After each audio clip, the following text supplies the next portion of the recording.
미움을 사지 않고 비평하는 방법. 찰스 슈왑은 어느 날 정오 그가 경영하는 제철 공장을 돌아보고 있던 중 종업원 몇 명이 담배를 피우고 있는 모습을 보게 되었다. 그들의 머리 바로 위에 금년이라는 팻말이 붙어 있었다. 슈왑이 팻말을 손으로 가리키며 당신들은 글씨도 못 읽나? 하고 말했을까? 천만의 말씀이다. 그는 그럴 사람이 아니었다. 그는 그들에게 다가가 담배를 한 개비씩 나누어 주고 밖에 나가 펴주면 참 고맙겠네 여보게들 하고 말했다. 그들이 규칙을 어긴 것을 알고 있음에도 불구하고 그 점에 대해서는 이런 방구도 없이 오히려 조그만 선물까지 해서 그들 자신의 중요감을 깨닫게 해준 슈왑을 종업원들은 존경하게 되었다. 이런 인물을 좋아하지 않을 수 있을까? 존 워너메이크도 똑같은 방법을 사용했다. 그는 매일같이 필라델피아에 있는 자신의 가게를 둘러보곤 했다. 그러던 어느 날 손님이 혼자 카운터에서 기다리고 있는 것을 보게 되었다. 아무도 그 여자 손님을 거들떠보지 않았다. 점원들은 무엇을 하고 있었을까? 그들은 카운터 맨 구석에서 잡담에 꽃을 피우고 있었다. 워너메이크는 아무 말도 하지 않았다. 카운터 뒤쪽으로 살그머니 돌아가 손님을 직접 받고 나서는 점원에게 물건을 포장하라고 건네주고는 나가버렸다. 공직자들은 그 지역 주민들의 편의를 맞춰주지 못한다는 이유로 가끔 비난의 대상이 된다. 그들은 바쁜 사람인들인데다가 많은 방문객으로 너무 시달리게 되는 것을 막기 위해 과잉 보호하는 보좌관들에게 잘못이 있는 경우도 있다.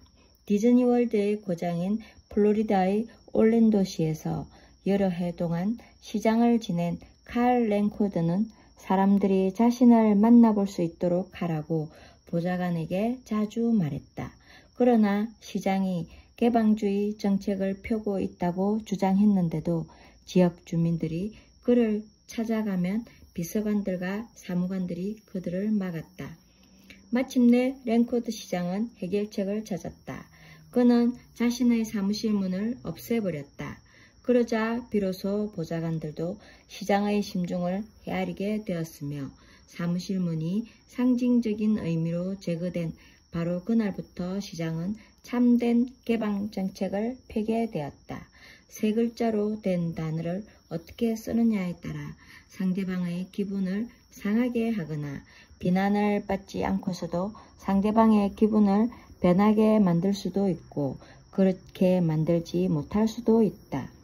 많은 사람들이 비난을 하기 시작할 때 처음에는 솔직한 칭찬을 한다. 그러나 라는 단어와 함께 비난하는 말로 끝을 맺는다. 예를 들면 아이의 산만한 학습 태도를 고칠 때 우리는 이렇게 말한다. 자니야, 이번 학기에 성적이 올라가 내가 정말 자랑스럽구나. 그러나 산수를 조금만 더 열심히 하면 성적이 더 좋아질 거야. 이런 경우 자니는 그러나 라는 소리를 듣기 전까지는 자신감이 생길지도 모른다. 그러고 나서 원래의 칭찬의 순수성에 의문을 갖게 될 것이다. 그에게는 그러한 칭찬의 말이 나쁜 성적을 비난하기 위해 꾸며난 궁여지책의 서론에 불과한 것처럼 보일지도 모른다. 그렇게 되면 신뢰감이 없어지고 처음부터 자녀의 학습 태도를 고쳐보겠다는 목적을 아마 이룰 수 없을 것이다. 이런 경우 그러나를 그리고로 바꾸어 말한다면 이 문제는 쉽게 해결될 수 있다. 자니야, 이번 학기에 성적이 올라 내가 정말 자랑스럽구나. 그리고 다음 학기에도 꾸준하게 열심히 노력한다면 산수 성적도 올라갈 것으로 믿는다. 이제는 나쁜 성적에 대한 언급이 뒤따르지 않았기 때문에 자니는 칭찬의 소리를 제대로 받아들일 것이다. 우리가 앞으로 바라는 자니의 행동도 간접적으로 암시해 주었기 때문에 아마도 기대에 어긋나지 않도록 그는 노력할 것이다. 실수를 간접적으로 암시하는 방법은 직접적인 비난에 매우 화를 내는 예민한 성격의 사람들에게 놀라운 효과가 있다. 로드 아일랜드의 마지 제이콥 부인은 살고 있던 집을 정축할 당시에 인부들이 하루 일을 끝낸 후 어떻게 주변 정리를 깨끗이 했는지에 대해 우리 강좌에 나와서 들려주었다. 공사를 시작하고부터 처음 며칠 동안 제이콥 부인은 직장에서 귀가하면서 앞뜰에 나무 조각들이 널려져 있는 것을 보았다. 훌륭한 솜씨를 가진 일꾼들이었기 때문에 화를 내고 싶지 않았다. 그래서 그들이 집으로 돌아간 뒤 그녀는 아이들과 함께 나무 조각들을 주워 한쪽에 깨끗이 쌓아 놓았다. 그 다음날 아침 제이콥 부인은 10장을 한쪽으로 불러 지난밤에 앞들을 깨끗이 치워주셔서 정말 기쁘군요. 대단히 깨끗해서 이웃에게도 폐가 안 되었어요. 하고 말했다. 그날 이후부터 인부들은 일과가 끝난 후 남은 조각들을 주워 한쪽에 쌓아 놓았다. 그리고 그 10장도 하루 일이 끝난 뒤 앞들이 깨끗한지 조사하기 위해 매일 집 안에 들어와 묻곤 했다. 예비군들과 현역 교관들 사이에 말다툼이 생기는 가장 주된 이유는 머리 모양 때문이다. 예비군들은 자신을 민간인이라고 생각하므로 머리를 짧게 깎기를 싫어한다. 제542 예비역 교육대의 할리 카이저 상사는 예비역 하사관들을 지휘할 때 바로 이런 문제에 부딪히게 되었다. 고참 현역 상사인 그가 부하들에게 고함을 지르거나 위협을 가할 것이라고 다들 예상했지만 그는 넌지시 암시하는 방법을 택했다. 귀관들은 리더이다. 모범을 보여야만 효과적으로 리드할 수 있는 법이다. 여러분은 부하들의 모범이 되어야 한다. 귀관들은 머리 모양에 관한 군대 규칙을 알고 있을 것이다. 귀관들 중 몇 사람 머리보다는 더 짧지만 내 머리부터 오늘 당장 자르겠다. 거울을 한번 보라.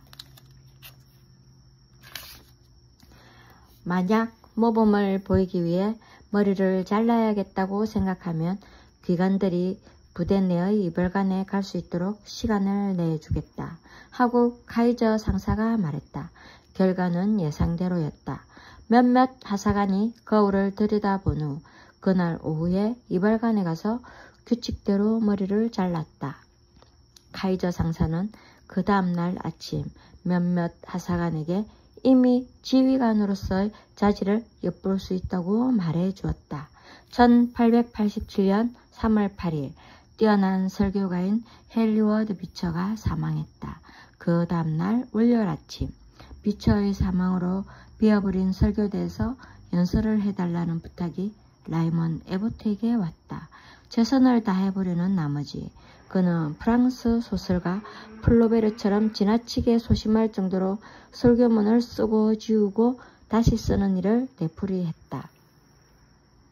그리고 나서 아내에게 글을 읽어주었다. 글로 쓴 설교문이 대개 그렇듯 그 글도 형편없었다. 아내가 사렵 깊지 못한 여자였다면 다음과 같이 말했을 것이다. 여보, 정말 형편없군요. 그래서는 안 되겠어요. 사람들이 전부 졸 테니까요. 백과사전을 읽는 것 같아요. 몇 년 동안 설교를 했는데 당신은 아직도 멀었군요. 아이고 제발 사람이 말하는 것처럼 할 수는 없어요. 자연스럽게 말이에요. 이런 식으로 읽어간다면 망신만 당할 거예요. 사실 그의 아내는 이렇게 말할 수 있었다. 하지만 그 다음의 결과는 짐작하고도 남는다. 그의 아내도 이 점을 잘 알고 있었다. 그래서 남편이 글이 노스 아메리칸 리뷰지에 실리면 훌륭한 기사가 될 것이라는 말만 했다. 다시 말해 칭찬을 하면서도 한편으로는 남편의 글이 논문이라면 몰라도 연설문으로는 적당하지 않다는 것을 넌지시 암시했던 것이다.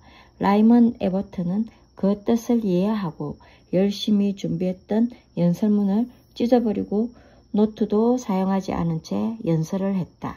다른 사람의 실수를 바로잡아주는데 진정으로 효과적인 방법은 잘못을 간접적으로 알게 하는 데 있는 것이다. 잘못을 간접적으로 알게 하라.